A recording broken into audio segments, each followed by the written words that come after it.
अमेरिकी निवेशक Hindenburg research की एक रिपोर्ट ने भारत के कारोबारी जगत को हिलाकर रख दिया है।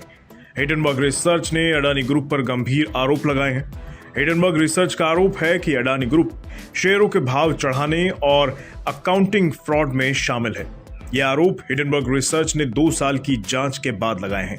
इस रिपोर्ट के सामने आते ही बुधवार को शेयर बाजार को इस रिपोर्ट ने हिलाकर रख दिया। अडानी ग्रुप के शेयरों में जोरदार बिकवाली देखी गई और अडानी ग्रुप का 97,000 करोड़ का मार्केट कैप साफ हो गया।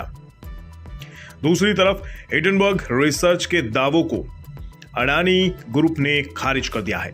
अडानी ग्रुप ने हिडनबर्ग रिसर्च के खिलाफ कानूनी कार्रवाई करने की तैयारी कर रहा है। अडानी ग्रुप की लीगल हेड जतिन जलंधुवाल ने बयान जारी किया है।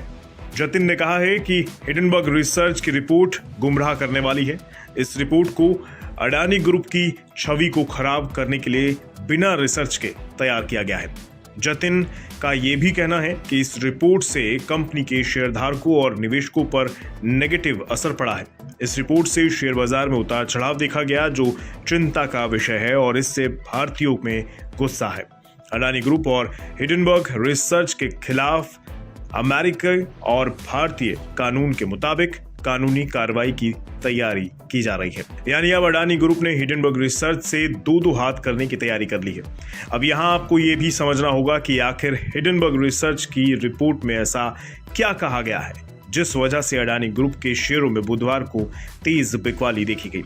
इस रिपोर्ट में अडानी ग्रुप पर शेयरों के साथ जोड़ तोड़ करने, मनी लॉन्ड्रिंग और कंपनियों के पैसे डाइवर्ट करने जैसे बड़े गंभीर आरोप लगाए गए हैं। हिडनबर्ग रिसर्च ने अपनी रिपोर्ट में कहा है कि दुनिया का तीसरा सबसे बड़ा अमीर कॉर्पोरेट जगत की सबसे बड़ी चोरी कर रहा है। पिछले 3 साल में गौतम अडानी की संपत्ति में तेज इजाफा हुआ है। पिछले 3 साल में गौतम अडानी की संपत्ति में करीब $100 अरब बढ़ गए हैं। 3 साल में अडानी ग्रुप की 7 लिस्टेड कंपनियों के शेयरों का भाव औसतन 819% बढ़ गया है। हिडनबर्ग रिसर्च ने अडानी ग्रुप की कंपनियों के शेयर के भाव 85% तक टूटने का अनुमान भी जताया है। हिडनबर्ग रिसर्च की रिपोर्ट में एक अहम खुलासा इस बात का हुआ है कि कैसे अडानी ग्रुप ने टैक्स हेवन माने जाने वाली देशों का इस्तेमाल शेल कंपनियां खड़ी करने और शेयरों में जोड़ तोड़ करने के लिए किया। रिपोर्ट में कहा गया है कि गौतम अडानी के बड़े भाई विनोद अडानी ने दूसरे सहयोगियों के साथ मिलकर मॉरिशस में दर्जनों कंपनियां खड़ी कर दी। इन कंपनियों का कारोबार से कोई लेना देना नहीं था। विनोद अडानी से जुड़ी हुई ऐसी ही कंपनियां साइप्रस, यूएई, सिंगापुर और कैरिबियन में भी मिली हैं। इस तरह से शेल कंपनियों का एक बड़ा साम्राज्य खड़ा किया गया। इन्हीं कंपनियों के जरिए शेयरों के भाव को ऊपर चढ़ाया जा रहा था।